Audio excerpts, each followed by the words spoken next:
Hello guys, welcome back to Academy. This is Pranav Kumar. Today we are going to take a live session of business studies, financial management के आज हम discuss करने जा रहे हैं case study.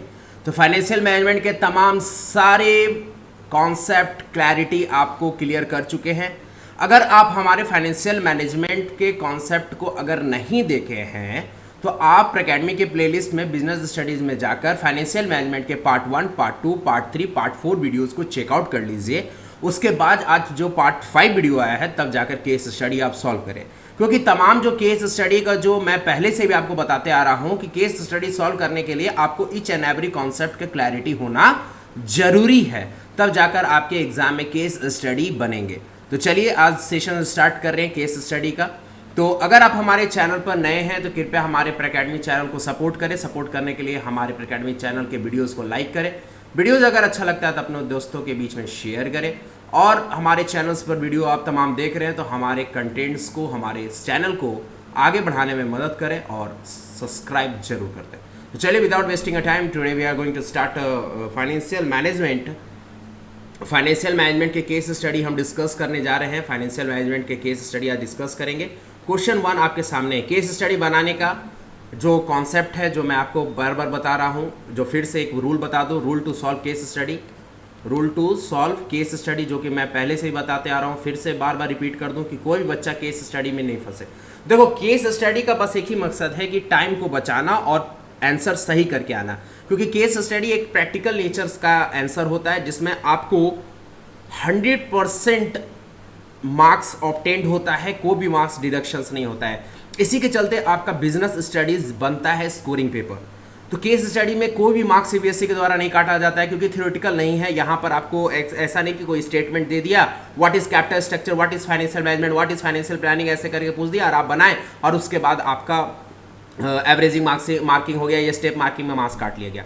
Case study में आप question के अकॉर्डिंग अगर सही आंसर करते हो तो आपको पूरा का पूरा मार्क्स मिलता है। तो रूल है टू सॉल्व केस स्टडी, जिसमें आपका टाइम बचेगा। अगर पैराग्राफ बड़ा है, आपको लगता है कि सर इतने बड़े बड़े पैराग्राफ हम कैसे सॉल्व कर पाएंगे, तो आप हमारे टेक्निक को फॉलो करें, और आप इस टेक्निक को फॉलो करेंगे तो जाकर आपका समय भी बचेगा और आप एग्जाम में सही आंसर करके आएंगे। टेक्निक ये है कि सबसे पहले आप क्वेश्चंस को पढ़ें, कभी भी पैराग्राफ को नहीं पढ़े। सबसे पहले पैराग्राफ में जो दिया हुआ है क्वेश्चंस उसको पढ़ें। जैसे कि यहाँ पर आपको क्वेश्चंस दिया हुआ है,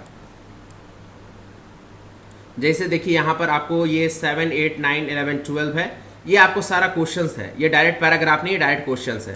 क्वेश्चंस आपके सामने ये है कि फैक्टर इफेक्टिंग बताना है, इस सारे का फैक्टर इफेक्टिंग बनाना है। और सीधा सा बात है, फाइनेंशियल मैनेजमेंट में जो भी चैप्टर बताए वो फैक्टर इफेक्टिंग का बताए। तो याद रखिएगा, फैक्टर इफेक्टिंग से केस स्टडी बहुत आता है, जबरदस्त तरह से पूछा जाता है फैक्टर इफेक्टिंग से। तो फैक्टर इफेक्टिंग पर कमांड करें, बार बार बोल रहे हैं factor affecting is important portion.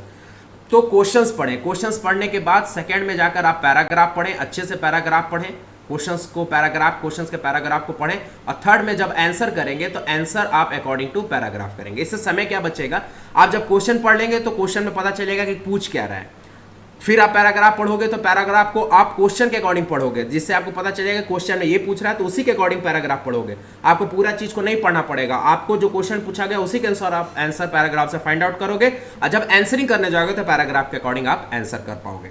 इससे आपका समय बचेगा। ये मेरा एक्सपीरियंस रहा है, बच्चों का एक्सपीरियंस रहा है। मैंने जब ये टेक्निक लगाया बच्चों पर तो बच्चों इस पर अप्लाई किया और उन्हें बहुत फायदा मिला। समय एग्जाम में बच्चा सही आंसर करके आया और उन्हें अच्छा मार्क्स एग्जाम में मिला।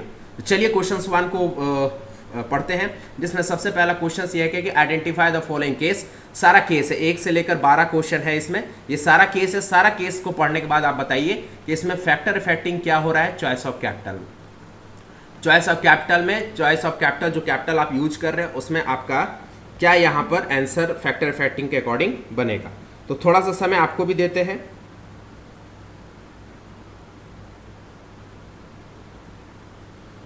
ये इसको आप बता दो, चॉइस ऑफ कैपिटल में ये कैपिटल स्ट्रक्चर का फैक्टर इफेक्टिंग है। क्या है? कैपिटल स्ट्रक्चर का।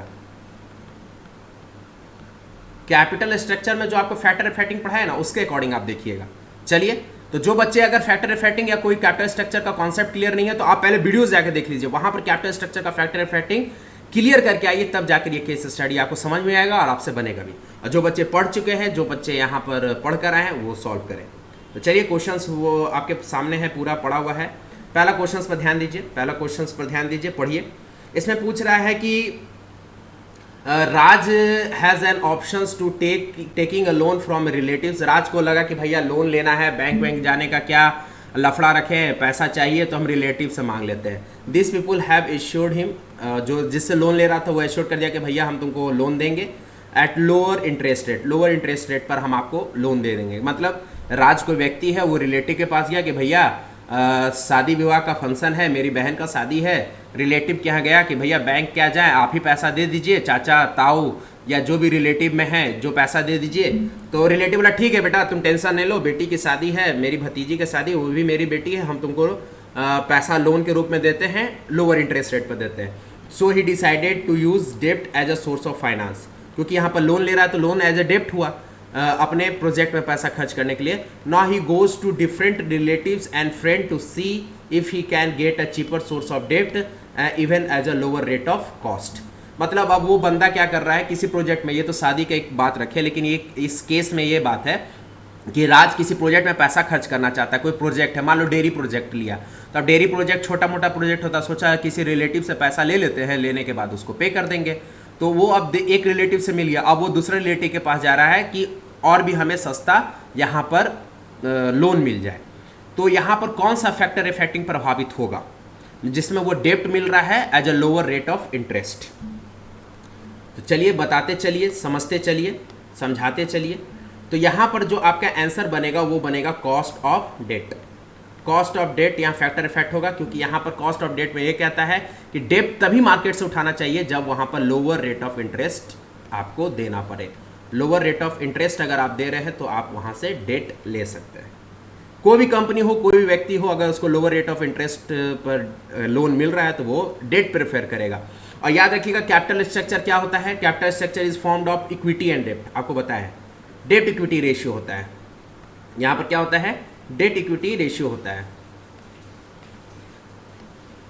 कैपिटल स्ट्रक्चर क्या होता है, date divided by equity, debt equity ratio maintain होता है। तो यहाँ पर दो ही चीज़ है, डेट लें कि इक्विटी यूज करें, डेट लें कि इक्विटी यूज करें। अगर लोअर रेट ऑफ इंटरेस्ट मिलेगा तो डेट यूज करेंगे, अगर हाईयर रेट ऑफ इंटरेस्ट मिलेगा तो इक्विटी यूज करेंगे। तो यहाँ पर लोअर रेट ऑफ इंटरेस्ट मिल रहा है तो डेट यूज कर रहा है। तो फैक्टर इफेक्टिंग यहाँ पर कौन हो रहा है, कॉस्ट ऑफ डेट। ठीक है। फिर सेकंड में प्रेक iron limited is thinking of raising finance, finance बढ़ाना चाहता है to further his project overseas, विदेश, ओवरसीज मतलब अपने देश से बाहर में ही प्रोजेक्ट को लॉन्च करना चाहता है। For this company is observing the other company, other company को ऑब्जर्व कर रहा है। मतलब एक कंपनी दूसरे कंपनी के कैपिटल स्ट्रक्चर को ऑब्जर्व कर रहा है। होता है कि हर कंपनी एक दूसरे के कैपिटल स्ट्रक्चर को ऑब्जर्व करता है। जैसे मेरा प्रैकेडमी कंपनी दूसरे कंपनी के फैक्ट ऑब्जर्व करेगा कैपिटल स्ट्रक्चर को कि भैया वो कंपनी कितना डेट रखा, कितना इक्विटी रखा है। तो वही यहाँ पर हो रहा है कि the company is observing the other company raising of finance, कि डेट से है पैसा उठा हुआ है कि इक्विटी से उठा हुआ है। Their debt equity ratio are being thoroughly studied by the finance expert of the company। यहाँ पर कौन सा फैक्टर इफेक्टिंग हो रहा है सर, तो यहाँ पर फैक्टर इफेक्टिंग आपका हो रहा है कैपिटल स्ट्रक्चर, क्योंकि एक कंपनी दूसरे कंपनी के कैपिटल स्ट्रक्चर को फॉलो करेगा। अगर आप फैक्टर इफेक्टिंग अच्छे से पढ़े हुए हैं तो आपको तुरंत समझ में आएगा, अगर नहीं पढ़े हुए तो वीडियोस देख करके फिर केस स्टडी सॉल्व कर लीजिए, कोई भी दिक्कत नहीं है। थर्ड क्वेश्चन है, a company is trying to raise fund. यहाँ पर आपको कैपिटल स्ट्रक्चर से ही यही देखने को मिलेगा कि कंपनी पैसा उठाना चाहता है, डेट यूज करे कि कैपिटल यूज करे, बस ये चीज़ों पर ध्यान रखना चाहता है। The company is trying to raise fund after consulting the expert, expert से पूछा कि भैया कहाँ से फंड रेज करें। The owner of the company has decided to find out the bank, जो कंपनी का मालिक है वो सोच रहा है कि बैंक के पास जाए, फाइंड आउट बैंक करे which can grant loan under norms, कुछ कंडीशन के अंदर पैसा दे। He will assure that all norms are followed by the company, company के और नॉर्म्स जो है वो कंपनी भी फॉलो करे। He has also decided to gain knowledge about the SEBI guidelines, SEBI guideline जहाँ से आ गया तुरंत आंख मूंद करके यहाँ पर आपका फैक्टर इफेक्टिंग हो जाएगा। यहाँ पर आपका जो फैक्टर इफेक्टिंग हो जाएगा वो हो जाएगा शेयर मार्केट हो जाएगा, जिसको हम रेगुलेटरी फ्रेमवर्क फैक्टर इफेक्टिंग करते हैं। यहाँ पर आपका आंसर हो जाएगा रेगुलेटरी, यहाँ पर आपका आंसर बनेगा रेगुलेटरी फ्रेमवर्क। रेगुलेटरी फ्रेमवर्क के अनुसार कि सेबी किस तरह से शेयर मार्केट में इंटरेस्ट रेट रखा है, क्या है। जैसे सेबी का जैसे बात आ जाएगा, शेयर मार्केट के यहाँ पर बात आ जाएगा, यहाँ रेगुलेटरी फ्रेमवर्क बात आएगा, क्योंकि सेबी एक रेगुलेटरी फ्रेमवर्क है, रेगुलेटरी बॉडी है जो शेयर मार्केट को कंट्रोल करता है। फोर्थ आपका जो है फोर्थ पॉइंट है the management of the company is very much concern about the latest happening in the stock market. Stock market का बात कर दिया तो यहाँ पर जो आपका फैक्टर इफेक्टिंग होगा स्टॉक मार्केट होगा। बहुत ज़्यादा समय नहीं लगता यार, थोड़ा समय पता चल जाता है, पूरा पैराग्राफ पढ़ने की जरूरत नहीं पड़ती है।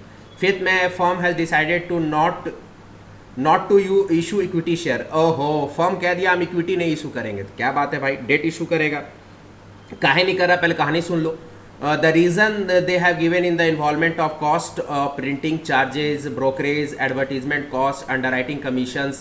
अच्छा, जो भी पैसा खर्च होता है इशू करने में, जैसे आप इशू कर प्रिंटिंग चार्ज हो गया, ब्रोकरेज फीस हो गया, एडवर्टीजमेंट कॉस्ट हो गया, इसको इशू करने में जो खर्च आता है उसको हम कहते हैं फ्लोटेशन कॉस्ट। आपको हम बताया हुआ है, इसी के लिए बोल रहे कॉन्सेप्ट क्लियर रहता है तो क्वेश्चन आराम से बनता है। फ्लोटेशन कॉस्ट उसको कहते हैं flotation cost. Flotation cost are those cost which are included of printing paper, brokerage, advertisement cost, underwriting commission. ये सब चीज़ों में जो पैसा खर्च होता है उसको फ्लोटेशन कॉस्ट कहते हैं। तो यहाँ फैक्टर इफेक्टिंग आपका फ्लोटेशन कॉस्ट हो जाएगा। चलिए आगे बढ़ते हैं। सिक्स में आते हैं company already has high fixed operating cost. Operating cost high है।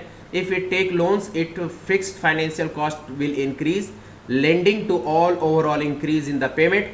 यहाँ पर देख रहा है कि ऑपरेटिंग कॉस्ट हाई, अगर हम लोन ले लेते हैं तो हमको फाइनेंशियल कॉस्ट और बढ़ जाएगा।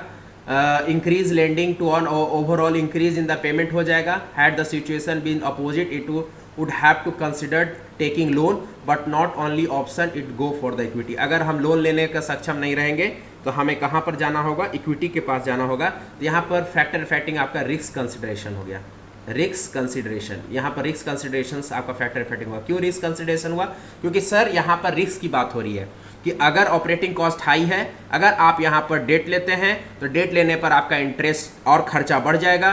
खर्चा बढ़ जाएगा, इनकम अगर नहीं होगा तो आगे जाकर आप जिससे आप डेट लियो, जिससे लोन लियो, उसको कैसे इंटरेस्ट चुका पाओगे। तो ये रिस्क कंसिडरेशन का फैक्टर बनता है। फिर सेवेंथ पॉइंट है company is thinking to taking a डेप्ट to meet the finance requirement.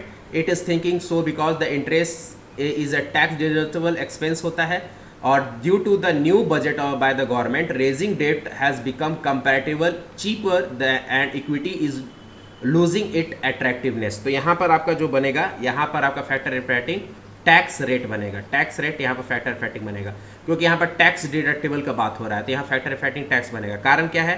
क्योंकि आपको हम बताए थे कि debenture is the cheapest source of finance, वो टैक्स के कारण होता है। इससे लोग डेट लेना चाहता है, इक्विटी नहीं लेना चाहता है। तो अगर टैक्स रेट हाई होता है तो डेट लेना आसान होता है, इक्विटी नहीं लेगा। तो यहाँ पर वही बात हो रहा है, डेट लेने के लिए raising debt to become comparatively cheaper, debt लेना आसान हो रहा है, सस्ता पड़ रहा है। यहाँ पर लॉजिक आ रहा है debenture is the cheapest source of finance, इससे के लिए लोग यहाँ डेट लेगा, इक्विटी नहीं लेगा। रीजन फैक्टर इफेक्टिंग क्या बनेगा? Tax rate.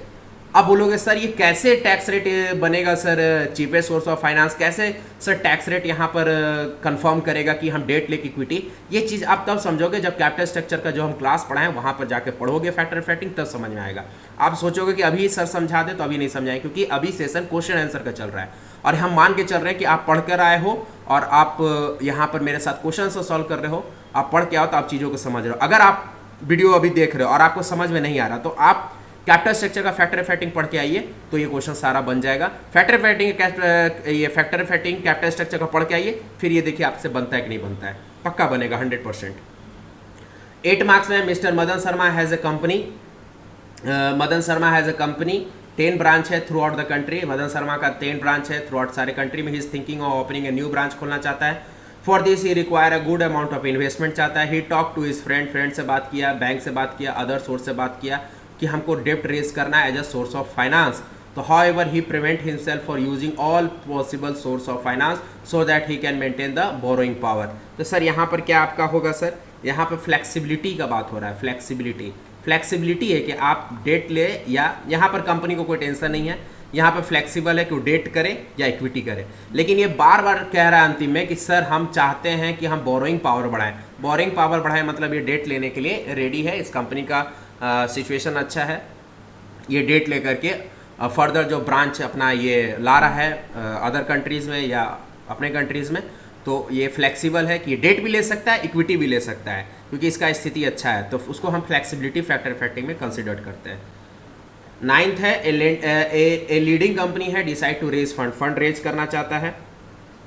It decided to go for debt, ये डेट लेना चाहता है as a source of finance, finance को रेज करने के लिए। The reason behind this choice is the possibility of losing management, management lose ना कर जाए। आपको हम एक चीज़ और पढ़ाए थे, फैक्टर इफेक्टिंग, यहाँ पर होगा कंट्रोल। फैक्टर इफेक्टिंग कंट्रोल क्या कहता है कि कोई भी कंपनी अपना इक्विटी नहीं बेचना चाहता है जल्दी, वो चाहता है कहीं से लोन लेकर डेट ले। इक्विटी अगर बेचेगा तो कंपनी का कंट्रोल खत्म हो जाएगा। मान लीजिए मेरे प्रोकैडमिक कंपनी में 75% का कंट्रोल है, अगर हम इक्विटी बेचेंगे तो 75 से मान लो 50 आ गया तो मेरा कंपनी का क्या हो जाएगा, कंट्रोल धीरे धीरे खत्म हो जाएगा। इससे कि हम कहीं से डेट लेना पसंद करेंगे, अपना इक्विटी बेचना पसंद नहीं करेंगे। तो यहाँ पर वही बात कर रहा है कि लूजिंग मैनेजमेंट नहीं करना चाहते हैं, holding in the company if equity is issued. Equity हम रखना चाहते हैं, हम इक्विटी नहीं बेचना चाहते हैं, हम डेट लेना चाहते हैं और अपने मैनेजमेंट का कंट्रोल भी रखना चाहते हैं, क्योंकि हम यहाँ पे लिख रहा है साफ साफ देखो ना, the reason behind this choice is possibility of losing management. Losing management जैसे ही पढ़े हमें याद आ गया कि यहाँ पर फैक्टर इफेक्टिंग कंट्रोल होगा। फिर 10th है, 10th क्वेश्चन पर देखिए, 10th क्वेश्चन है company is no more interested in raising fund. अरे यार कंपनी यहाँ पर इंटरेस्टेड ही नहीं है कि कोई भी फंड रेज करे in the forms of debt. Debt लेंगे तो इंटरेस्ट देना पड़ेगा, तो ना डेट लेंगे ना इंटरेस्ट होगा। The amount of EBIT that the company has in decreasing in the relation to the amount of interest. यहाँ पर जो EBIT है, earning before interest and tax है। Earning before interest and tax are those profit जिसमें ना तो interest कटा है ना तो टैक्स कटा है। अब ये क्या है, डिक्रीज कर रहा है EBIT, मतलब प्रॉफिट घट रहा है। तो जाहिर सी बात है प्रॉफिट घट रहा है, EBIT घट रहा है, तो वो डेट लेना पसंद नहीं करेगा, क्योंकि इंटरेस्ट जो है वो तो चुकाना पड़ेगा इसी प्रॉफिट से। तो यहाँ पर EBIT घट रहा है, relation to the amount of interest it has to pay a डेप्ट इट हैज़ बोरोड, जो बोरोड किया है। इफ इट्स बोरोइंग मोर डेप्ट, अगर वो डेट ज़्यादा लेता है, the ratio of EBIT divided by interest will further go down, और नीचे चल जाएगा। तो यहाँ पर फैक्टर इफेक्टिंग जो प्रभावित हो रहा है ICR, interest coverage ratio. Interest coverage ratio में मैंने आपको बता रखा है कि यहाँ पर फॉर्मूला होता है EBIT बाई इंटरेस्ट, तो फॉर्मूला ही यहाँ पर सीधा लिख दिया, तो ये ICR को इफेक्ट कर रहा है, फैक्टर इफेक्टिंग ICR हो जाएगा। 11th है the Neelam has decided to consider debt as a source of raising finance. Neelam has decided to consider debt as a source of raising finance. Her decision has to come after considering the strong buffer of fund she already has. She has enough amount of fund to cover fixed cash payment, वो cash payment करने के लिए तैयार है। Fix cash payment करने का बात हो रहा है, तो यहाँ पर फैक्टर इफेक्टिंग आपका होगा कैश फ्लो। कैश फ्लो यहाँ पर आपका फैक्टर इफेक्टिंग हो जाएगा, क्योंकि बिजनेस यहाँ पर क्या है कि नीलम है decided to consider debt as a source of raising finance. Her decision has come after considering the strong buffer of fund. जब आपके पास कैश फ्लो अच्छा हो ना तो आप डेट ले सकते हैं। क्यों? क्योंकि आपके पास पैसा है, कहीं से कर्ज ले लीजिएगा तो इंटरेस्ट भी अगर आप पर ड्यू होता है तो आप उसको अपने पेमेंट कैश से पेमेंट कर सकते हो। यहाँ पर आपका कैश फ्लो आ जाएगा, ठीक है। फिर 12th है the company has decided to go for the trading on equity as an option. This is being done to increase the earning per share. Trading on equity करते हैं तो अर्निंग पर शेयर बढ़ता है। Definitely the ability of the company to use debt is greater. Where your earning per share high होगा तो आप date लेते हैं, तो आपका अर्निंग पर शेयर अगर हाई हो रहा है तो यहाँ पर आपका फैक्टर इफेक्टिंग ROI होगा, रिटर्न ऑन इन्वेस्टमेंट। आपका रिटर्न ऑन इन्वेस्टमेंट अच्छा है, देखो यहाँ पर क्या होता है, when your return on investment is greater than rate of interest on debt. अगर ये कंडीशन फॉलो होता है तो आप यहाँ पर डेट ले सकते हैं, डेट बढ़ा सकते हैं, आप डेट ले सकते हैं इस कंडीशन के तहत। तो यहाँ पर आपका फैक्टर इफेक्टिंग बन रहा है सॉरी, रिटर्न ऑन इन्वेस्टमेंट। ठीक है बच्चों, तो इस क्वेश्चन को, ये पूरा क्वेश्चन आपका बेस था फैक्टर इफेक्टिंग कैपिटल स्ट्रक्चर से। आंसर भी आपके सामने है 1 2 3 4 6 7 8 9 10 11 12। चलिए अब क्वेश्चन 2 को देखिए, क्वेश्चन 2 को देखिए, फटाफट देखिए क्वेश्चन 2 में क्या कर रहा है, क्योंकि सबसे पहले पढ़ेंगे क्वेश्चन के बाद पैराग्राफ के बाद आंसर करेंगे। तो यहाँ पर तो डायरेक्ट क्वेश्चन ही है, क्वेश्चन का आंसर करना हो। Atul is thinking of opening a seizure manufacturing plant. कैंची का बिजनेस करना चाहता है, मैन्युफैक्चरिंग। ही रिक्वायर कैपिटल इन्वेस्टमेंट, उसको कैपिटल इन्वेस्टमेंट करना है। तो यहाँ पर आपको वही पूछेगा फिक्स कैपिटल इन्वेस्टमेंट करिएगा कि वर्किंग कैपिटल करिएगा। क्वेश्चन देखो, अगर आप पढ़े रहोगे ना तो आपको तुरंत पता चल जाएगा कि क्या पूछ रहा है। क्वेश्चन देखिए यहाँ पर रहेगा, ये क्वेश्चन हो गया, ये पैराग्राफ हो गया। क्वेश्चन पढ़िए ना, what do you think will be the fix capital requirement for the scissor manufacturing plant of Atul. क्या होगा? तो चलिए पैराग्राफ पढ़िए। अतुल थिंक कर रहा है कि मैन्युफैक्चरिंग प्लांट सीजर का खोले। He require capital investment. He decided the project, he discuss the project with father. Father से डिस्कस किया कि पिताजी बताइए कि हम ये प्रोजेक्ट खोलना चाहते हैं, क्या करें? His father listening to his project और try to find out the fix capital requirement for this plant. तो यहाँ पर ये पूछ रहा what do you think will be the fix capital requirement for the scissor manufacturing plant of Atul. यहाँ पर क्या आप डिसीजन ले सकते हैं? तो यहाँ पर डिसीजन जो होगा वो यहाँ पर डिसीजन ये है कि the fix capital requirement for the plant of Atul will be high. सीधा सा बात है, किसी भी फिक्स एसेट्स को खरीदने के लिए, जाहिर सी बात है, फिक्स एसेट को खरीदने के लिए आपको करना होगा फिक्स कैपिटल का रिक्वायरमेंट, फिक्स कैपिटल का रिक्वायरमेंट करना होगा और यहाँ पर फिक्स इन्वेस्टमेंट होगा।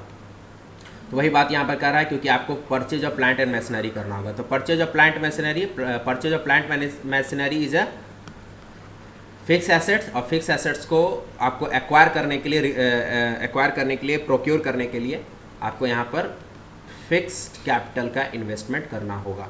तो वही बात बोल रहा है कि भैया फिक्स कैपिटल रिक्वायरमेंट यहाँ पर होगा। ठीक है,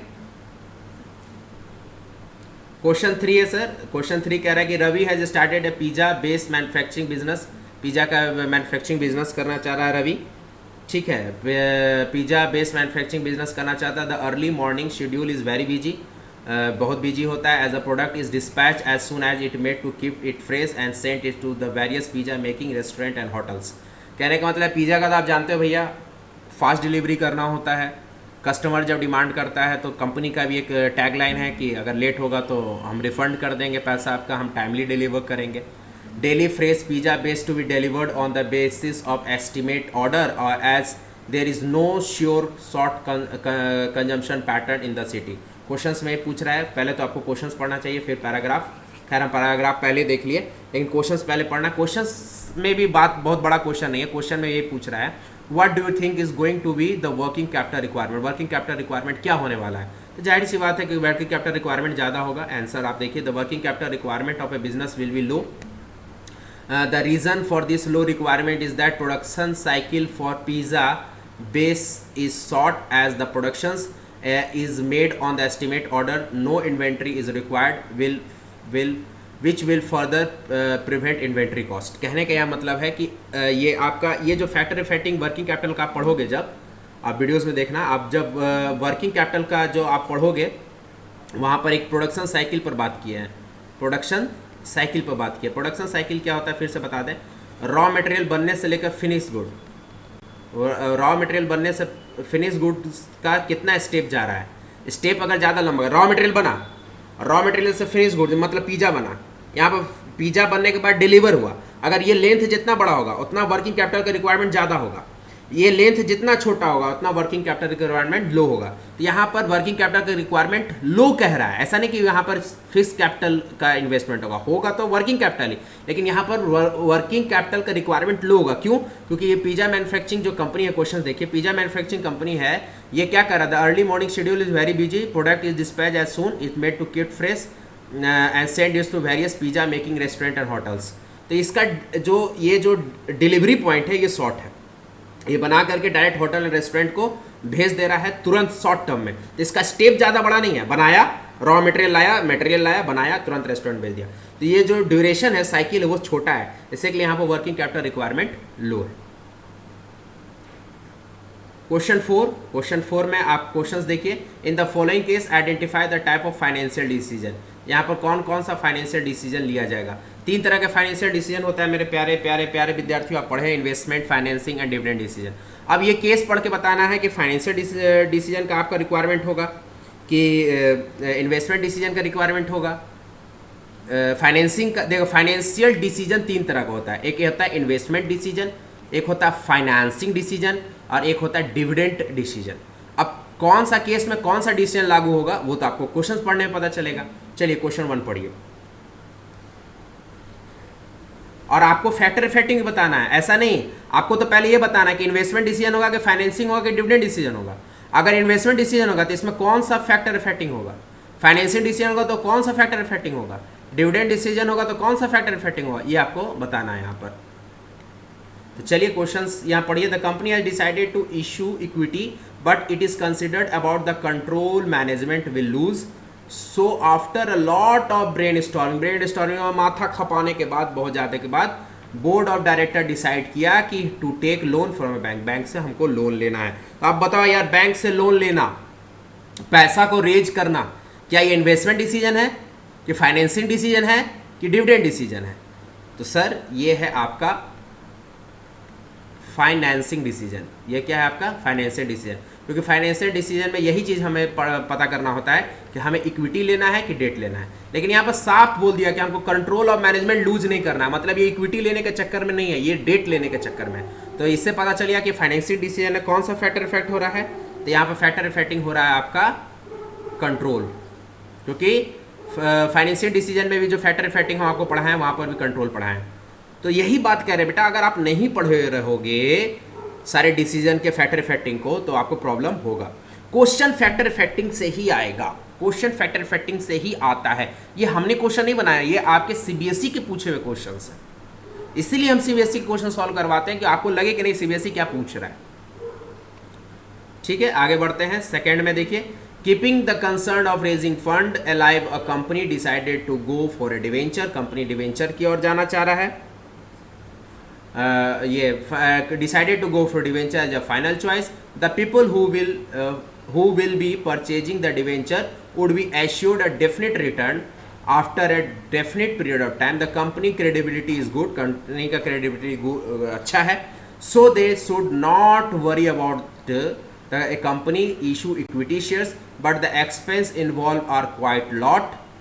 The organization had to be aware about the printing charges, advertisement related expenses, underwriting commissions, brokerage asked by the middleman. तो सीधा सा बात है, यहाँ पर आपका यहाँ पर जो बात आएगा, यहाँ पर भी पैसा, डेट और इक्विटी का बात हो रहा है। तो यहाँ पर डिसीजन होगा फाइनेंसिंग डिसीजन, यहाँ पर भी आपका फाइनेंसिंग डिसीजन ही होगा, फाइनेंसिंग डिसीजन ही होगा। फैक्टर इफेक्टिंग यहाँ पर आपका कॉस्ट होगा, फैक्टर इफेक्टिंग क्या होगा, कॉस्ट होगा। ठीक है, फिर आइए तीसरा क्वेश्चन में। तीसरा क्वेश्चन कह रहा है, Dheeraj plant manufacturing company thinking of starting a project in South America में खोलना चाहता है। ठीक है, साउथ अमेरिका में खोलना चाहता है। Company know that the project will be successful venture in the year to come. It tries to figure out the revenue generated by the project and the expenses will be involve in it. तो Dheeraj manufacturing company है, वो think of starting a project South America में खोलना चाहता है। Company known that the project will be successful ventures year को, मतलब ये सोचना चाहता है, धीरज सोच रहा है कि साउथ अमेरिका में बिजनेस खोलेंगे तो हमारा बिजनेस अच्छा खासा चलेगा। और एक मिनट,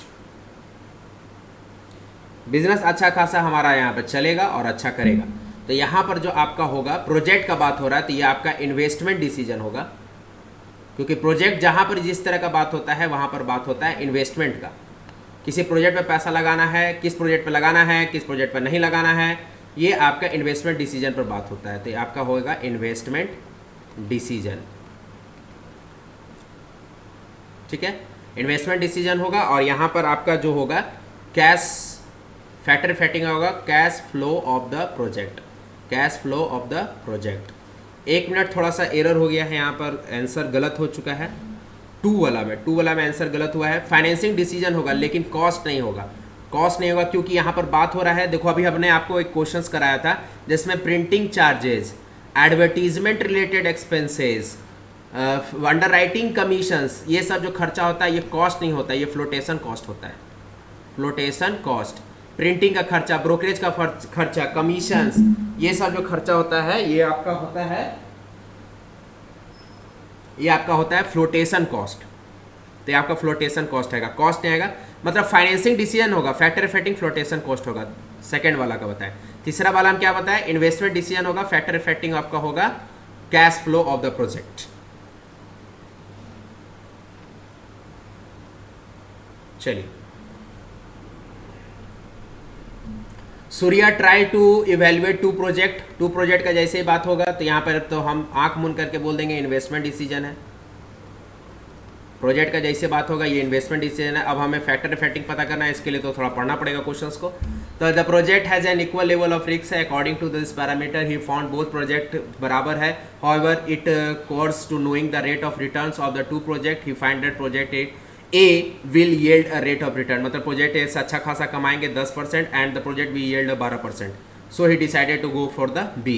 मतलब प्रोजेक्ट ए से 10% मिलेगा, प्रोजेक्ट बी से 12% मिलेगा। तो यहाँ पर हम कौन सा प्रोजेक्ट पे जाएंगे, प्रोजेक्ट बी से जाएंगे, क्योंकि जिससे ज़्यादा रिटर्न होगा उससे ज़्यादा फायदा होगा।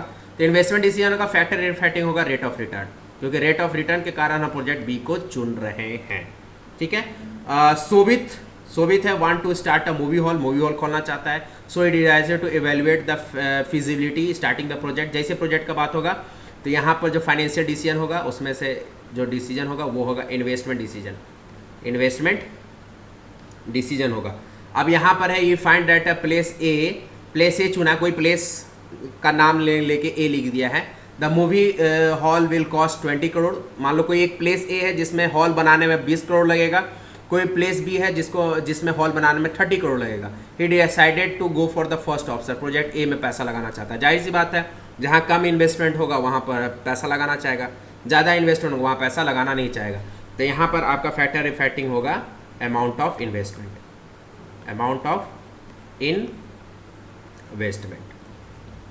ठीक है।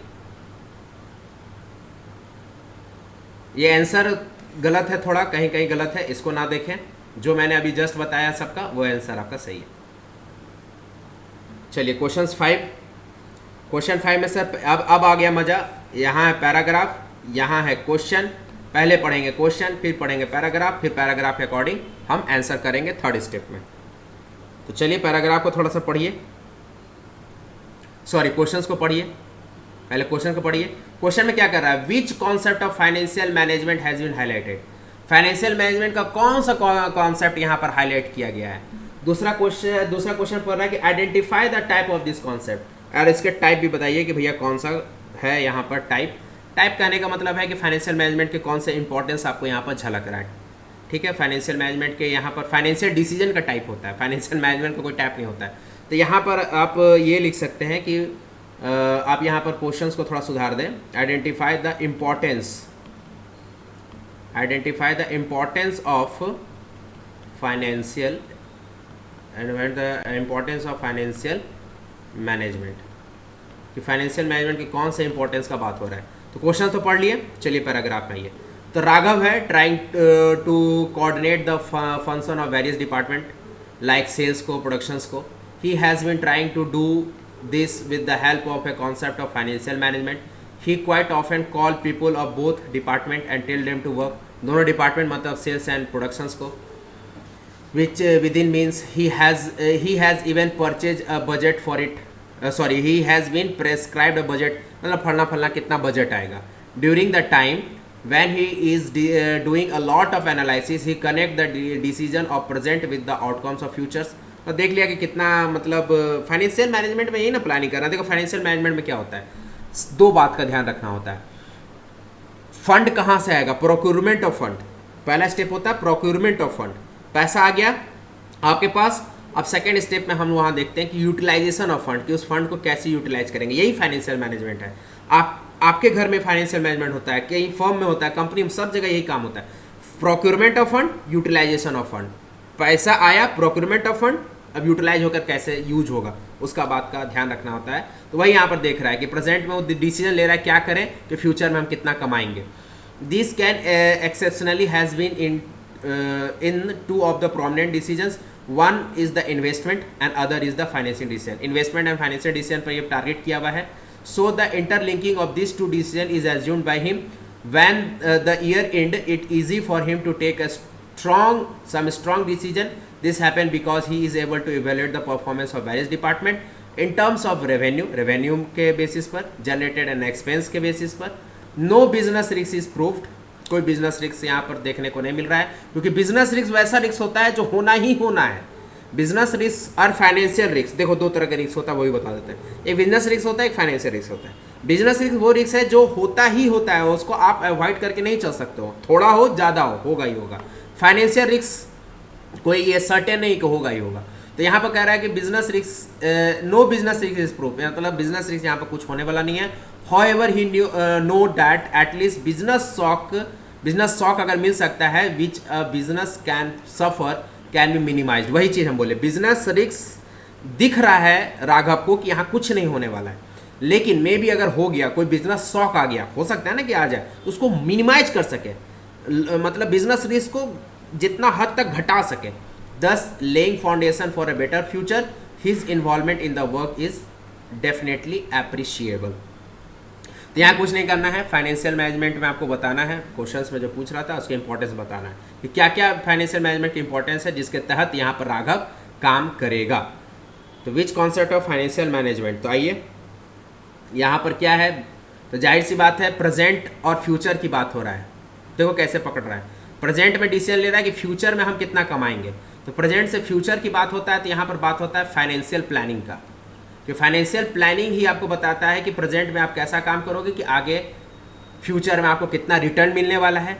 फाइनेंशियल प्लानिंग में यही बात होता है कि बिजनेस में अगर रिस्क होगा, बिजनेस में जब शॉक आएगा तो उस शॉक को कितना रिड्यूस कर सके, ये सब होता है फाइनेंशियल प्लानिंग में।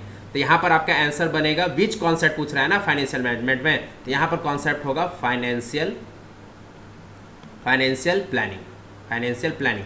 अब इसके रिगार्ड में आपको आंसर देना है, तो इम्पोर्टेंस, तो यहाँ पर इम्पोर्टेंस आपका फाइनेंशियल मैनेजमेंट का नहीं होगा, यहाँ पर इम्पोर्टेंस फाइनेंशियल प्लानिंग का आपको बताना होगा, फाइनेंशियल प्लानिंग का यहाँ पर आपको इम्पोर्टेंस बताना होगा।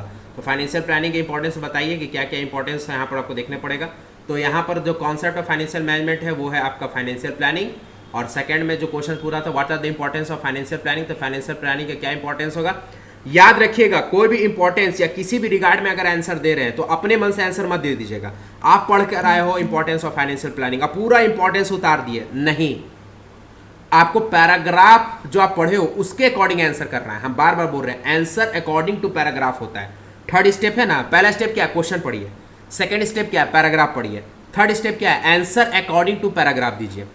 अब पैराग्राफ में आपको जो लाइन है उसको कोट कीजिए और इंपॉर्टेंस को आप वहां पर डिफाइन कीजिए कि कौन कौन सा इंपॉर्टेंस फाइनेंशियल प्लानिंग का आपको दिख रहा है।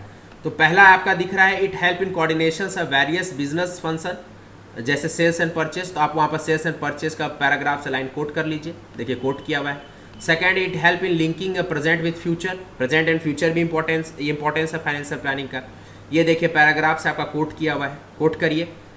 फिर आपका है it help in linking the investment decision with the financial decision. Financial planning का ये बेहतरीन डिसीजन होता है कि इन्वेस्टमेंट डिसीजन और फाइनेंशियल डिसीजन को लिंकअप करें। क्यों? क्योंकि फाइनेंशियल डिसीजन आपको बताएगा पैसा कहाँ से आएगा, इक्विटीज की डेप्थ से पैसा आएगा। पैसा अगर आ जाता है तो आप किस प्रोजेक्ट में इन्वेस्ट कर रहे हो, सेल्स में इन्वेस्ट कर रहे हो कि प्रोडक्शन में इन्वेस्ट कर रहे हो, तो लिंक बनेगा। ये भी आपका लाइन पैराग्राफ से कोट होगा। फिर है next important, it help in evaluation of actual performance, ये भी इंपॉर्टेंस है फाइनेंशियल प्लानिंग का। ये भी पैराग्राफ आपके, ये भी जो लाइन यहाँ पे लिखा हुआ है ये आपके पैराग्राफ से कोट है, मतलब पैराग्राफ से कोट करते हुए आप वहाँ का इंपॉर्टेंस लिखिए।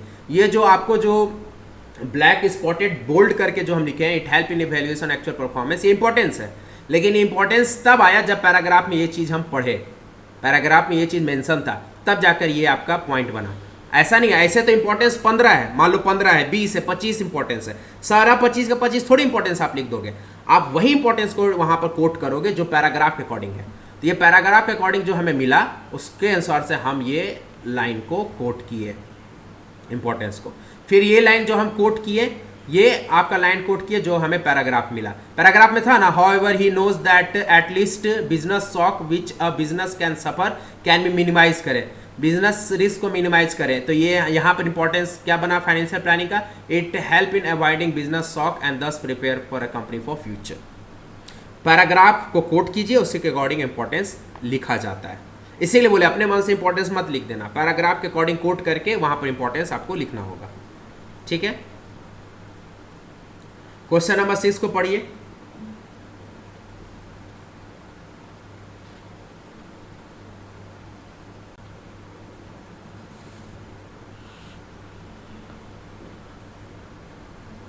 क्वेश्चन नंबर 6 को पढ़िए, ये तो पैराग्राफ है, क्वेश्चंस किधर है भैया, क्वेश्चन यहाँ है, क्वेश्चन यहाँ है। क्वेश्चन क्या कर रहा है, identify the financial concept discuss in the above para, above paragraph में जो डिस्कस है। ऑल्सो स्टेट द ऑब्जेक्टिव, आपको ऑब्जेक्टिव बताना है to be achieved use of financial concept. तो आप पैराग्राफ पढ़ के बता पाओगे कि कौन सा फाइनेंशियल कॉन्सेप्ट यहाँ पर यूज हुआ है। क्वेश्चन पढ़ लिए, अब चलिए पैराग्राफ पढ़ते हैं, वहाँ से फाइंड आउट करते हैं कि कौन सा कॉन्सेप्ट यूज हुआ है। तो Somnath limited is engage in the business of export of garment. In the past the performance of the company has been up to expectations. In the line with the latest technology, the company decided to upgrade its machinery. Machinery को हम आगे बढ़ाएं, अच्छा करें। For this, the finance manager Dalmia estimated the amount of fund required and timing. This will help the company in linking the investment and financial. Linking of investment financial decision पकड़ लिए यहाँ से. Linking of investment decision financial decision यहाँ पकड़ लिए कि यहाँ पर जो फाइनेंशियल कॉन्सेप्ट यूज हुआ है वो है फाइनेंशियल प्लानिंग. वो है आपका क्या? Financial planning. क्योंकि अभी जस्ट आपको पढ़ाए थे इंपॉर्टेंस में बताए थे ना कि when the investment decision is link with the financial decision, तो ये फाइनेंशियल प्लानिंग में आता है. फिर भी आगे पढ़ लेते हैं. Dalmia therefore began with the preparations of sales forecast for the next 4 year. He also collect the relevant data about the profit estimate coming year. कितना प्रॉफिट एस्टिमेट है कमिंग ईयर. अब ये स्टेटमेंट समझ रहे हो ना, यहाँ कमिंग ईयर मतलब प्रेजेंट में हम बैठ करके ये सोच रहे हैं कि आगे 4 साल में होने वाले फ्यूचर में कितना प्रॉफिट होगा. तो प्रेजेंट से फ्यूचर के बारे में सोचना ही प्लानिंग का ही बात होता है. और फाइनेंस का बात हो रहा है तो फाइनेंशियल प्लानिंग यहाँ आ जाएगा. By doing this he wanted to be sure about the ability of fund from the internal source of business. For the remaining fund he is trying to find out the alternative source from outside. तो अब यहाँ पर आपको यहाँ पर पता चल गया कि आंसर फाइनेंशियल प्लानिंग है. और फाइनेंशियल प्लानिंग जब पता चल गया तो आपको किसका ऑब्जेक्टिव बताना होगा? फाइनेंशियल प्लानिंग का. यहाँ क्वेश्चन पूछ रहा था ना, ऑल्सो स्टेट द ऑब्जेक्टिव. तो फाइनेंशियल प्लानिंग के ऑब्जेक्टिव को आप स्टेट कीजिए पैराग्राफ को देखते हुए. पैराग्राफ में जो पॉइंट लिखा हुआ वही पॉइंट के अकॉर्डिंग आपका ऑब्जेक्टिव सेट होगा. चलिए आपको मदद करने के लिए आंसर बनाया हुआ है. आप यहाँ पर देखिए, यहाँ पर आपका 2 ऑब्जेक्टिव को लिया गया है. पहला ऑब्जेक्टिव लिया to ensure the ability of fund when required. दूसरा ऑब्जेक्टिव लिया to see that the firm do not raise resource unnecessarily. ये पॉइंट जो हम बनाए हैं बोल्ड पॉइंट में ऑब्जेक्टिव, ये बना है आपके इस पैराग्राफ. ये जो पैराग्राफ का जो लाइन लिखे हुआ है ये सब आपके पैराग्राफ में मिलेगा. तो ये पैराग्राफ जो है, ये पैराग्राफ से पॉइंट उठाया हुआ है. इस पैराग्राफ के पॉइंट के अकॉर्डिंग ये ऑब्जेक्टिव मेरा बना. यहाँ पर भी जो ये पॉइंट है, इस पॉइंट को पैराग्राफ से उठाएं, इस पॉइंट के अकॉर्डिंग ये हमारा ऑब्जेक्टिव बना. और ये कहाँ से मिलेगा सर? ये मिलेगा आपको पैराग्राफ से. ये जो इतना लंबा चौड़ा लिखा हुआ है ना, ये आपको पैराग्राफ से मिलेगा. अब बोलोगे सर एग्जाम में मेरा टाइम चला जाएगा सर, हम इतना लंबा लंबा पैराग्राफ लिखेंगे. बिल्कुल मत लिखिएगा. क्या कीजिएगा उसका उपाय बता दे रहे हैं. समय बचाना भैया मुद्दा है कि मार्क्स लेना है, मैक्सिमम मार्क्स भी गेन करना है, समय बचाना है. एग्जाम का यही मोटिव होता है, जितना समय बचाइए. एग्जामिनर चाहेगा समय आपका बर्बाद करें, आपका है कि आप समय बचा करके सही नंबर ले आए. आप क्या कीजिएगा, पैराग्राफ में आप उठाइएगा, इससे पता चल जाएगा कि यहाँ पर ऑब्जेक्टिव हो रहा है to ensure ability of fund when required. तो आप क्या उठाइएगा, financial planning ensure that sufficient fund. उसके बाद डॉट डॉट डॉट डॉट कर दीजिएगा. फिर उसके बाद अंतिम का लाइन यहाँ से लिख देगा, meeting day to day expenses of business. मतलब financial planning dot dot dot meeting day to day expenses of, मतलब आगे का 2 लाइन और अंतिम का 2 लाइन, बीच में डॉट डॉट डॉट. उस एग्जामिनर समझ जाता है कि भैया ये पॉइंट ये पैराग्राफ का कोट किया है. आपको मार्क्स मिलता है. ऐसा नहीं आपको बोलता रहे कि आप बचने के लिए है तो सीबीएसई मार्क्स काट लेगा. सीबीएसई के जो बच्चे चैलेंज करते हैं या सीबीएसई के जो बच्चे संतुष्ट नहीं रहते हैं तो आंसर शीट भी मंगाया जाता है. ऐसा रूल है, आप भी जानते हैं इस बात को. तो हमने देखा है बहुत सारे आंसर शीट में, टॉपर्स के भी देखा है और सब बच्चों को देखा है. जब आंसर शीट मंगाया गया तो वहाँ पर बच्चे कोट किए हैं, और कोट करके डॉट डॉट करके आगे का 2 लाइन डॉट डॉट डॉट, अंतिम का 2 लाइन ये लिख दिए. मार्क्स पूरा सीबीएसई देता है. यहाँ भी ये कीजिएगा, financial planning dot dot dot, अंतिम का लिख दीजिएगा it aims at the best possible use of financial source. मतलब आगे का लाइन और अंतिम का लाइन लिख देना, बीच में डॉट डॉट डॉट. और ये जो आप जो ऑब्जेक्टिव लिखे ये तो लिखना होगा. अब ऐसा मत करना कि ऑब्जेक्टिव नहीं लिखना और कोट करके डॉट डॉट कर देना. नहीं, ऑब्जेक्टिव प्रेम से लिख देना, to ensure ability of fund when required, financial planning dot dot dot, meeting day to day expenses. फिर सेकंड में ऑब्जेक्टिव लिखना, to see that the firm does not raise resource unnecessarily. ये ऑब्जेक्टिव लिखना. फिर उसके बाद financial planning dot dot dot, फिर अंतिम का it aim at the best possible use of financial resources. साथ साथ हम तरीका भी आपको बताते चले जा रहे हैं कैसे आंसर करना है, समय बचाना है, मार्क्स लेना है. चलिए क्वेश्चन 7. और याद रखिएगा ये, इससे मत घबराइएगा. पैराग्राफ अगर बड़ा हो रहा है तो उससे बिल्कुल मत घबराइएगा. जितना बड़ा पैराग्राफ उतना आसान होता है आंसर करना, जितना छोटा पैराग्राफ उतना डिफिकल्ट होता है आंसर करना. ये हमारा एक्सपीरियंस है, ऐसा होता है. तो चलिए यहाँ पर क्वेश्चंस क्या है, पहले क्वेश्चंस फाइंड आउट करते हैं. यहाँ पर है, coating the line from the above discussion identify and explain the 4 factor. आपको कोट करिए लाइन को, देखो कह भी रहा है कोट करिए लाइन को, और from the above discussion identify करिए कि क्या है ये, किस चीज़ पर बात चल रहा है, और एक्सप्लेन करिए 4 फैक्टर को. तब तो बिना पैराग्राफ पढ़े तो काम नहीं चलेगा. क्वेश्चन पढ़ लिए, चलिए पैराग्राफ पढ़िए और पैराग्राफ के अकॉर्डिंग 3rd स्टेप पे आंसर करेंगे. पहला क्वेश्चन पढ़ना, सेकंड पैराग्राफ पढ़ना, थर्ड में आंसर करना अकॉर्डिंग टू पैराग्राफ। यही बेस्ट तरीका होता है पैराग्राफ के क्वेश्चंस का आंसर करना। ये सिर्फ बीएसटी में नहीं है, जब आप कोई जनरल कंपटीशन में एग्जाम दोगे पैराग्राफ से क्वेश्चन आता है तो उसमें भी यही फंडा यूज होता है। तो चलिए, Abhishek limited is manufacturing cotton cloth, it has decided consistently earning good profit for many years, this years too it has been able to generate profit. हमको ज़्यादा नहीं डिटेल में पढ़ना, फटाफट पढ़ के भागना, तुरंत पकड़ में आ जाएगा कहाँ से पूछ रहा है। अगर आपका यही कहते हैं कॉन्सेप्ट क्लियर रहता है तो पता चल जाता है कहाँ से पॉइंट से किस टॉपिक से ये क्वेश्चन अराइज हुआ है। तो this year has to be able to generate profit, there is ability of enough cash in the company, good prospect for growth in future, it is well managed organisation, believe in quality, equal employment opportunity, good remuneration for practice, it has many share holder. अच्छा, share holder का बात कर रहा है, पकड़ रहे हैं। Who prefer receive a regular income from their investment, it has taken loan of 50 lakh from ICICI Bank and bound by certain restrictions on the payment of dividend। ले डिविडेंड, ये डिविडेंड डिसीजन का है, ये question dividend decision का है। According to the terms of loan agreement, the above discussion about the company led to various factors which decide how much of the profit should be retained, how much has to be distributed to the company, कितना पैसा रखना है, कितना पैसा share holder में बांट देना है। डिविडेंड डिसीजन आपको पढ़ाया हुआ, फिर भी यहाँ बता दो, डिविडेंड डिसीजन में बस यही डिसीजन रखना है कि हम डिविडेंड शेयर होल्डर को दें या डिविडेंड शेयर होल्डर को ना दें। फिर से एक बार, डिविडेंड डिसीजन में दो बातों का ध्यान रखना होता है, पहला कि डिविडेंड शेयर होल्डर को दें, दूसरा डिविडेंड शेयर होल्डर को ना दें। अगर डिविडेंड शेयर होल्डर को दे देते हैं तो दे दिए, अगर डिविडेंड शेयर होल्डर को नहीं देते हैं तो वहां पर कहा जाता है, एक वर्ड होता है रिटेन्ड अर्निंग। क्या बोला जाता है? Retained earning. रिटेन्ड अर्निंग मतलब डिविडेंड शेयर होल्डर को देना था लेकिन हमने नहीं दिया, उस पैसा को अपने पास रख लिया। कंपनी क्यों रखती है? For growth and expansion of the company, company का विकास के लिए वो पैसा रखा जाता है। ठीक है, तो यहाँ पर 4 फैक्टर आपको डिफाइन करना है। तो चलिए आंसर्स की ओर मूव ऑन करते हैं। तो देखिए डिविडेंड डिसीजन है आपका आंसर, ये 4 फैक्टर है, 1 2 3 और ये आपका 4। इसको थोड़ा सा शॉर्ट कर देते हैं। ये आपका 4 फैक्टर है। पहला फैक्टर है कंसिस्टेंटली अर्निंग गुड प्रॉफिट, दूसरा फैक्टर है there is ability of enough cash in the company, it has many share holder who prefer receive a regular income, regular income मतलब रेगुलर डिविडेंड मिल रहा है। Fourth, it has taken a loan of 50 lakh from ICICI bank and it bounds to certain restriction on the payment of dividend. मतलब company यहाँ पर retain earning नहीं कर रही है, यहाँ पर कंपनी अपने शेयर होल्डर को डिविडेंड देगी। ये कैसे पता चला सर? पैराग्राफ से पता चला सर। अब ये सब जो पैराग्राफ के जो ये सब जो बातें आपको लिखा हुआ है, ये सब जैसे ये पॉइंट, ये आपके पैराग्राफ का पॉइंट है। इस पैराग्राफ के पॉइंट को लिखें और जो जो फैक्टर हमें लगा वो यहाँ पर फैक्टर को कोट कर दिए। तो कोटिंग किसको कहते हैं? ये कोटिंग है। कोटिंग ये है, इट से लेकर डिविडेंड तक, इसको कहते हैं कोटिंग, कोटिंग द लाइन, इसको कहते हैं कोटिंग द लाइन। और कोटिंग द लाइन कहाँ से होता है? पैराग्राफ से पॉइंट उठा करके कोट करते हैं। जब ये पैराग्राफ को कोट कर दिया तो इससे सेंस क्या बना? Consistently earning good profit, company को गुड प्रॉफिट हो रहा है इसलिए कंपनी डिविडेंड दे रही है। फिर ये पॉइंट को हम कोट किए, फिर उसके बाद इसके अकॉर्डिंग हम यहाँ पर पॉइंट लिखे, फिर ये पॉइंट को कोट किए, फिर उसके अकॉर्डिंग हम यहाँ पॉइंट लिखे, फिर पॉइंट को यहाँ कोट किए, फिर उसके अकॉर्डिंग पॉइंट यहाँ पर लिखे। बात समझ में आ रहा है? चलिए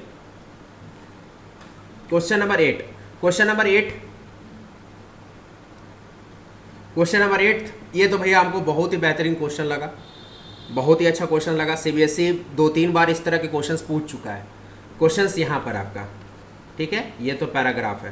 क्वेश्चन क्या पूछ रहा है कि व्हाट डू यू थिंक, क्या आप सोचते हो, the financial risk in the above mentioned industry is going to be dangerous for the company.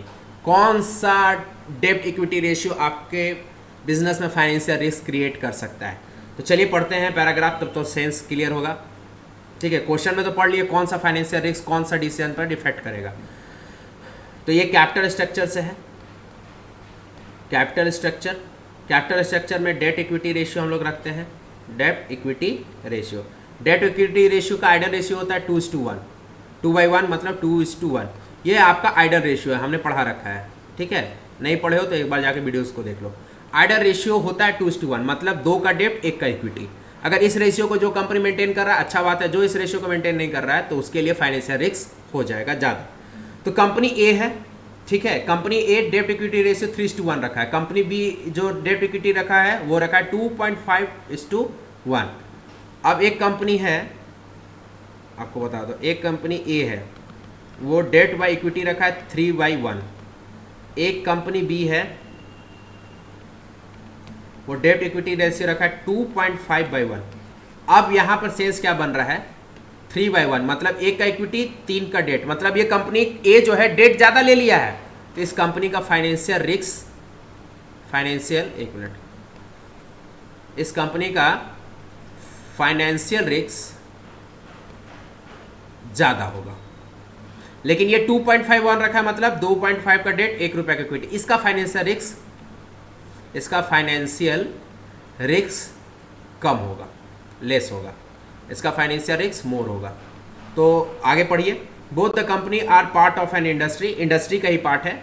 जैसे कि होते हैं ना, जैसे टाटा ग्रुप एक समूह है कंपनियों का, जिसमें टाटा मोटर्स भी आता है, टाटा स्टील भी आता है, टीसीएस भी आता है। तो ऐसे ये इंडस्ट्री है, कोई इंडस्ट्री है जिसमें कंपनी ए भी है, कंपनी बी भी है।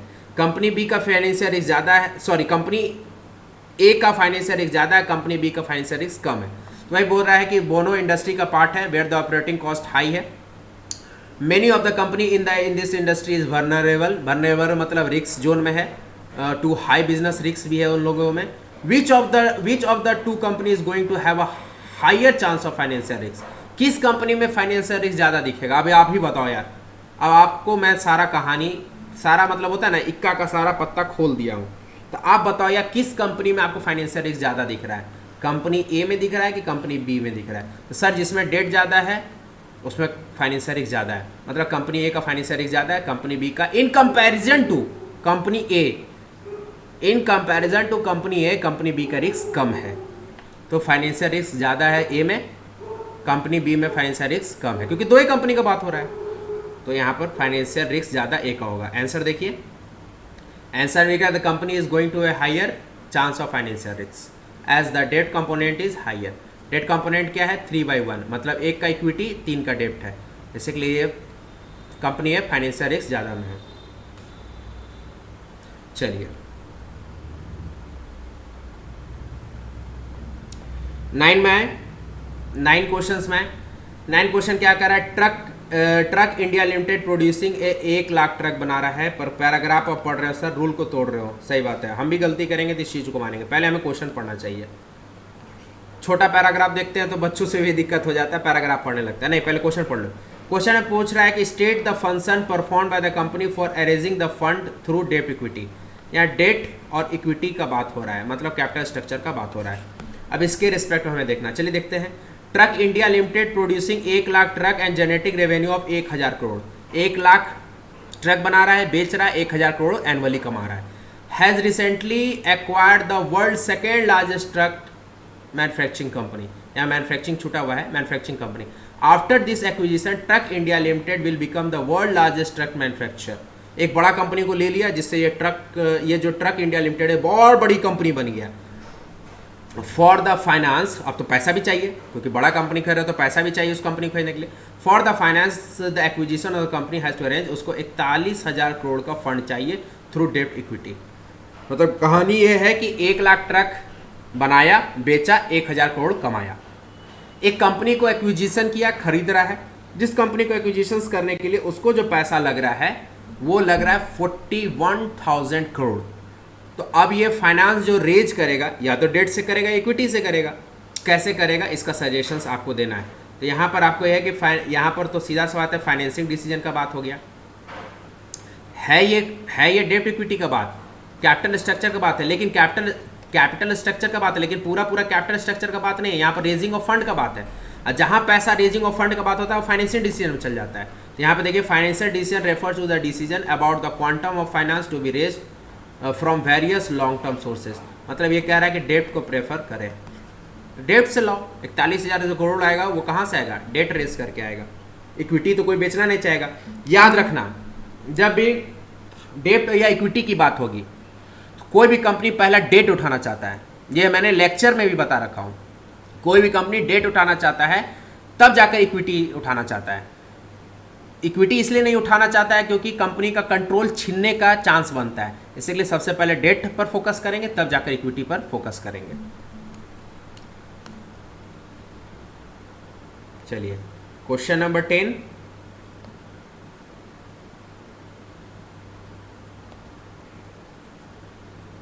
Identify the type of decision. फिर से वही क्वेश्चन आ गया है, स्टार्टिंग में जो क्वेश्चंस किए थे मतलब वही सेम रिपीटेड क्वेश्चन नहीं है, ये अलग क्वेश्चंस है। इसमें आपको अब बताना है कौन सा डिसीजन यहाँ पर फुलफिल होगा। सिर्फ आपको यहाँ डिसीजन बताना है, इन्वेस्टमेंट डिसीजन होगा कि फाइनेंसिंग डिसीजन होगा कि डिविडेंड डिसीजन होगा, कौन से डिसीजन यहाँ पर फॉलो किए जाएंगे। अब ये केस है, डिफरेंट केस है। कितना क्वेश्चन है भैया? आई थिंक 10 क्वेश्चन होगा, 8 9, हाँ 10 क्वेश्चन है। 10 क्वेश्चन के केस को पढ़ करके आपको बताना है कि कौन सा डिसीजन यहाँ पर फुलफिल होगा। तो चलिए देखिए रवि, तो इसके आंसर हम बताते चले जाते हैं। आप यहाँ पर थोड़ा सा देख लीजिएगा कि आपके आंसर और मेरे दिए हुए आंसर मैच कर रहा है कि नहीं है। इस पर पूरा कॉन्सेप्ट फिल करके देखिए कि आपका इन्वेस्टमेंट डिसीजन है कि नहीं। चलिए पढ़ ही लेते हैं। Ravindra wanted to open a restaurant and looking for a proper place to open it. He is also thinking of amount of fund which will be required for some of the setup like food making and storing. तो setup हो रहा है तो investment कर रहा है, तो investment decision. इसलिए आंसर बता दे रहा भैया, क्योंकि हो सकता है जो आंसर हम दिए वो गलत भी हो जाता है। रविंद्र, सेकंड क्वेश्चन है, क्वेश्चन 2 जो है आपका, Ravindra is running a toy manufacturing company.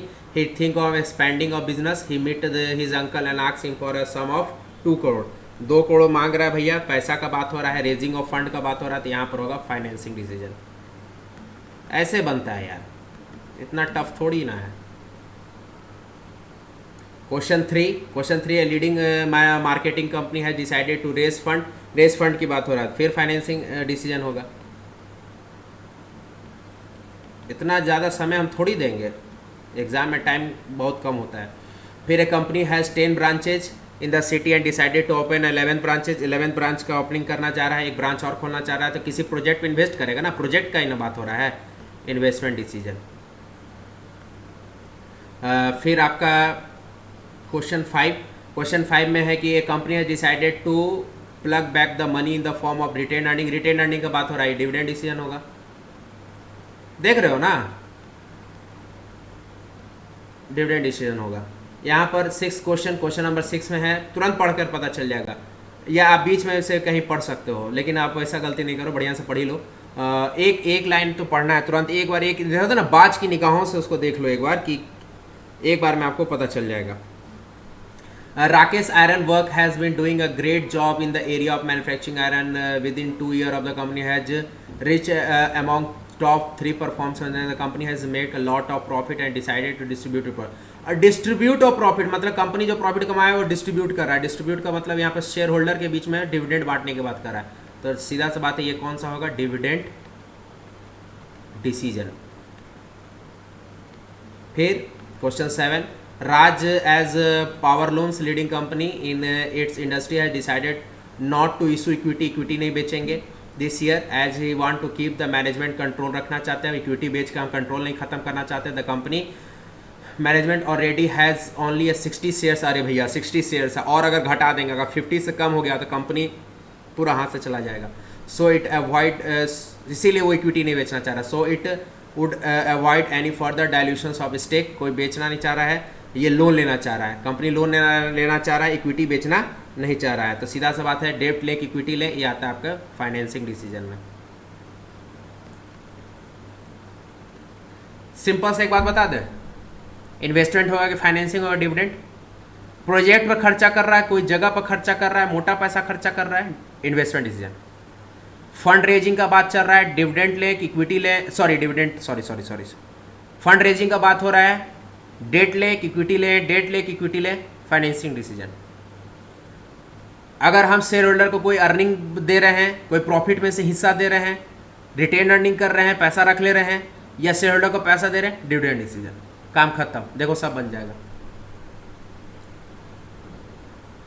8, a company has decided to issue a debenture as it's known that it not lead to an additional cost. This debenture will be carrying a lower rate of return, lower rate of return debenture holder for the debenture holder, but it surely लिखा गया, L होगा यहाँ पर, surely for them to getting their money back investor who want financing safety, financing safety का बात हो रहा है, फाइनेंसिंग डिसीजन।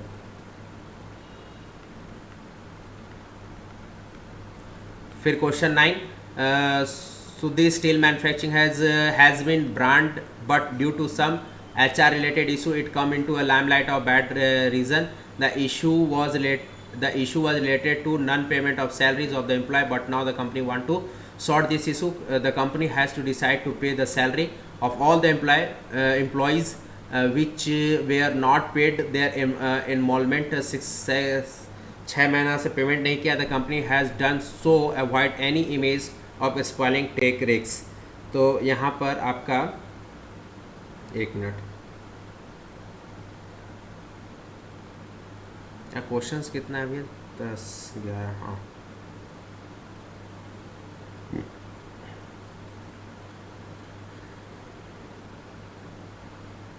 एक मिनट, क्या इन्वेस्टमेंट, एक क्वेश्चन से एक बोला देख लेते हैं। इन्वेस्टमेंट डिसीजन,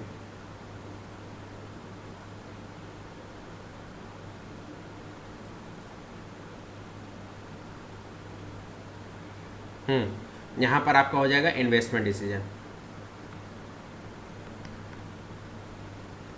आप बोलोगे सर इन्वेस्टमेंट डिसीजन इसमें कैसे हुआ?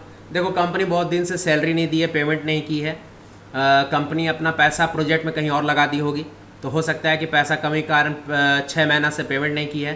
तो कंपनी अब डिसाइड की है कि हम अपना इमेज को बुरा ख़राब ना करें, अपने एम्प्लॉयज़ को पेमेंट करें। तो यहाँ पर इन्वेस्टमेंट डिसीजन की बात हो रहा है, ठीक है। फिर 10 है, 10 में है कि soft drink company has decided to run an advertisement campaign. It will hire many famous Bollywood celebrities. Advertisement करेंगे तो सीधा सा बात है, शाहरुख, अमिताभ बच्चन, रणवीर सिंह, यही सबसे करवाएंगे। For this purpose the advertisement campaign would involve more than 150 crore, 150 crore का खर्चा पड़ जाएगा। Even major newspaper is mention about it. Newspaper में भी ये खर्च करना चाह रहा है। तो सीधा सा बात है, किसी प्रोजेक्ट, ये तो एडवर्टीजमेंट करके खर्च करना, ये आपका इन्वेस्टमेंट डिसीजन में आएगा। ना तो यहाँ पर पैसा रेज करने का बात हो रहा है, ना शेयर होल्डर को प्रॉफिट्स का हिस्सा देने का बात हो रहा है। एडवर्टीजमेंट इसलिए कर रहे हैं क्योंकि हम इन्वेस्टमेंट कर रहे हैं, कि जैसे मान लो प्रीकेडमी कंपनी, हम कोचिंग संस्थान, इंस्टीट्यूशन ऑनलाइन सेटअप रखे। अब ये सेटअप रखे थोड़ी रहेंगे, इसका एडवर्टीजमेंट भी करेंगे ना। ऐसे तो एडवर्टीजमेंट हम यूट्यूब प्लेटफॉर्म पर ही कर रहे हैं, आपके द्वारा करें कि आप हमें सपोर्ट करें, इस पर भी कोई एक्सपेंस नहीं हो रहा है। लेकिन जब हम यूट्यूब पर अपने चैनल का एडवर्टीजमेंट करवाएंगे, यूट्यूब को पैसा दे करके एडवर्टीजमेंट करवाते हैं। आप देखते हो ना कि कोई भी आप पढ़ते रहते हो, किसी का ऐड चल जाता है, तो वो कंपनी का जिसका ऐड चलता है वो इन्वेस्टमेंट किया हुआ है, तब उसका ऐड चलता है और उस ऐड का पैसा उस चैनल को मिल जाता है। तो इन्वेस्टमेंट है वो, तो वो आपका हो गया इन्वेस्टमेंट डिसीजन।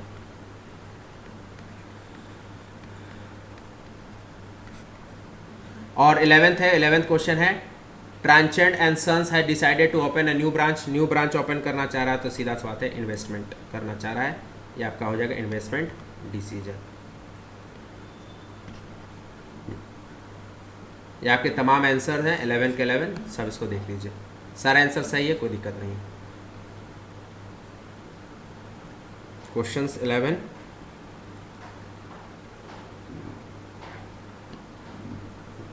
ये तो पैराग्राफ है, क्वेश्चंस देख लीजिए। यहाँ पर है, यहाँ कह रहा है भाई, क्वेश्चंस में ये कह रहा है कि विच कॉन्सेप्ट ऑफ मैनेजमेंट यहाँ फॉलो किया गया है। और आपको क्वेश्चन 2 में कह रहा है identify its types and highlight कीजिए।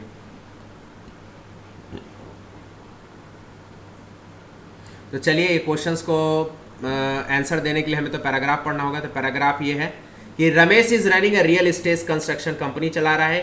ही has to meet a client on a regular basis in order to make a deal. Every decisions he make he has to really cautious होना पड़ेगा, सावधान होना पड़ेगा। He known once he had make a decision he could not go back, वापस नहीं जा सकते हो बेटा। Which will means avoiding the project का बात हो रहा है, ठीक है, इन्वेस्टमेंट की बात हो रहा है। So he evaluate every decision before he make it, that is he pay lot of attentions on what his client saying and figure out the portion of the deal in which capacity and favor. Recently his company pumped amount 50 crore project में डाल रहा है and he know his project can affect the return भी कर सकता है in the long run, but both positively as well negatively, as this is a part of business in which he has established himself. He know that the fund investment are only likely to give return in the futures. Impact of future prospect of the business. The chance of success in any business is more than one. ये आपका investment decision होगा। जाहिर सी बात है project पे खर्चा हो रहा है। अब इन्वेस्टमेंट डिसीजन में मैं बता दूं, दो तरह से इन्वेस्टमेंट होता है, एक फिक्स कैपिटल इन्वेस्टमेंट होता है, दो इन्वेस्टमेंट होता है। ये आपको मैं इसमें भी नहीं बताया हूँ, शायद क्लासेस में नहीं बता पाया हूँ, यहाँ बता देता हूँ। बहुत सारा कॉन्सेप्ट क्लैरिटी आपके क्वेश्चंस के दौरान भी होता है। ऐसा नहीं होता कि सारा का सारा चीज़ आपको थ्योरी में पढ़ा दिया जाता है, कुछ क्वेश्चन से भी आता है। तो ये शायद मैंने नहीं पढ़ाया, मुझे जहाँ तक याद है, तो कोई बात नहीं, अगर पढ़ाया हो तो रिपीट हो जाएगा, नहीं पढ़ाया हो तो सुन लीजिए। इन्वेस्टमेंट डिसीजन दो तरह से होता है, एक फिक्स कैपिटल इन्वेस्टमेंट होता है, एक वर्किंग कैपिटल इन्वेस्टमेंट होता है। वर्किंग कैपिटल इन्वेस्टमेंट होता है। फिक्स कैपिटल इन्वेस्टमेंट होता है जो लॉन्ग टर्म के लिए होता है। Fix capital investment is for long term, working capital investment is a short term. अब आप देख के बताओ यार कि ये जो इन्वेस्टमेंट हो रहा है रमेश के द्वारा रियल इस्टेट कंस्ट्रक्शन कंपनी को बैठा करके, जिसमें ये 50 करोड़ प्रोजेक्ट में लगा रहा है और बढ़िया से सोच बोझ कर इस प्रोजेक्ट में पैसा लगा रहा है कि रिटर्न आपको हो जाए, तो क्या ये इसका फिक्स कैपिटल इन्वेस्टमेंट है कि वर्किंग कैपिटल इन्वेस्टमेंट है? आप ही बताओ, क्या इसमें इसका फिक्स कैपिटल इन्वेस्टमेंट है कि वर्किंग कैपिटल इन्वेस्टमेंट है? तो जाहिर सी बात है सर, लॉन्ग टर्म इन्वेस्टमेंट है, heavy amount of fund invested है, ये आपका फिक्स कैपिटल इन्वेस्टमेंट है। क्या है सर आपका ये? फिक्स कैपिटल इन्वेस्टमेंट है। क्या है सर आपका ये? फिक्स कैपिटल इन्वेस्टमेंट है। तो यहाँ पर जो आंसर मिल गया आपका, यहाँ पर हो जाएगा fixed capital, fix capital investment, fix capital investment है। और पूछ रहा है कि आइडेंटिफाई टाइप्स, तो फिक्स कैपिटल इन्वेस्टमेंट में आंसर देख लो। टाइप्स यहाँ पर नहीं पूछना चाहिए, इन्वेस्टमेंट है ना, इंपॉर्टेंस,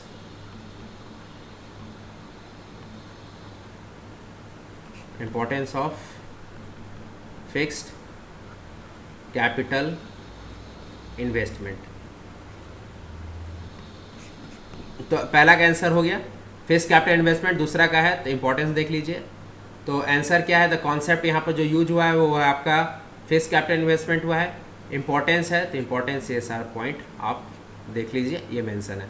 और ये सारा पॉइंट कोट किया गया है फ्रॉम पैराग्राफ। तो बीएसटी बिजनेस स्टडीज को पढ़ाने का मेरा मोटिव ये रहता है कि आप पहले बच्चों का कॉन्सेप्ट क्लियर कीजिए, तब जाकर केस स्टडी भी सॉल्व करवाइए। क्योंकि अगर जो भी, अब मैं किसी को पॉइंट आउट नहीं कर रहा हूँ, अगर जो भी जहाँ भी आप कोचिंग संस्थान पढ़ रहे हो, यूट्यूब पर पढ़ रहे हो, कहीं पढ़ रहे हो, कहीं भी XYZ संस्थान में पढ़ रहे हो, इंस्टीट्यूट में पढ़ रहे हो, अगर आप बिजनेस स्टडीज़ में वहाँ पर केस स्टडी नहीं सॉल्व करवाया जा रहा है तो आपके साथ धोखाधड़ी हो रहा है। क्यों?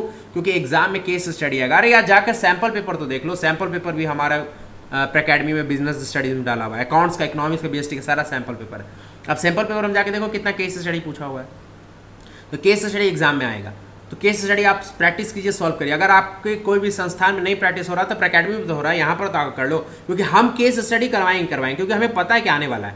और केस स्टडी को अच्छे तरीके से सॉल्व करने के लिए कॉन्सेप्ट का क्लैरिटी होना बहुत जरूरी है। इसीलिए बार बार हम कहते हैं कॉन्सेप्ट को पढ़ो, जाकर थ्योरी पढ़ो, कॉन्सेप्ट पढ़ो, वहाँ से पढ़कर अच्छे से आओ, तब जाकर केस स्टडी बनो। ठीक है, आई थिंक अब लास्ट क्वेश्चन है क्वेश्चन 12। तो क्वेश्चन 12 देखिए, यहाँ पर क्या कह रहा है सर, यहाँ पर ये क्वेश्चन है और ये पैराग्राफ है। क्वेश्चन क्या कह रहा है? State any 3 factors that the finance manager of the company should keep in mind while arranging a working capital. Working capital को अरेंज करने के लिए कौन कौन सा फैक्टर पर ध्यान रखना, मतलब फैक्टर इफेक्टिंग से बात हो रहा है।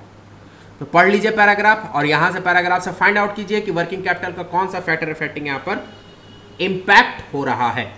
तो KJ limited is manufacturing truck बनाता है, मैन्युफैक्चरिंग यूनिट कोलकाता में है। द डिमांड ऑफ इस truck is high as the economic growth is about 7 to 8%, 7% से 8% ग्रोथ है।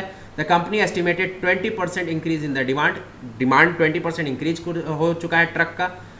It is planning to set up a new truck manufacturing unit, भैया और नया जगह यूनिट खोलने का विचार चल रहा है। For this the company will require approximately 2000 crore as a fix capital चाहिए and 500 crore as a working capital. 2000 चाहिए फिक्स कैपिटल, 500 करोड़ चाहिए working capital. The company already arranged it fix capital, company अपना फिक्स कैपिटल अरेंज कर लिया है, setup बैठाने के लिए तैयार हो चुकी है और दूसरा जगह में यूनिट बैठाएगा और 20% का जो डिमांड बढ़ रहा है उसको फुलफिल किया जाएगा। तो अब हमें देखना है कि कौन कौन सा फैक्टर इफेक्टिंग यहाँ पर प्रभावित हो रहा है। तो हमारे फैक्टर इफेक्टिंग देख लीजिए, ये सब फैक्टर इफेक्टिंग है वर्किंग कैपिटल का। कौन कौन सा फैक्टर इफेक्टिंग हो रहा है? Nature of the business, business यहाँ पर लार्ज स्केल में चल रहा है, scale of the operation large scale में है, बिजनेस साइकिल लंबा है, सीजनल फैक्टर ये है कि ट्रक का सीजन कब है, कब ज़्यादा बिकेगा, रैपिडिटी ऑफ टर्नओवर। तो ये आपका 5 का 5 पॉइंट है जो आपका क्या है, पाँचों का पाँचों फैक्टर इफेक्टिंग है। और इसके अंदर ये जो आपका जो लाइन लिखा हुआ है ये कोट है, ये कोट कहाँ से है? पैराग्राफ से। तो पहले कोट कर लीजिए, नहीं पहले आप तो ये आंसर जो आप दो दीजिएगा, जो हम लिखे हुए हैं फैक्टर इफेक्टिंग, ये आंसर बनेगा जब आपके पैराग्राफ को पढ़ करके आप जो लाइन कोट करके लाइएगा उसके अकॉर्डिंग बनेगा।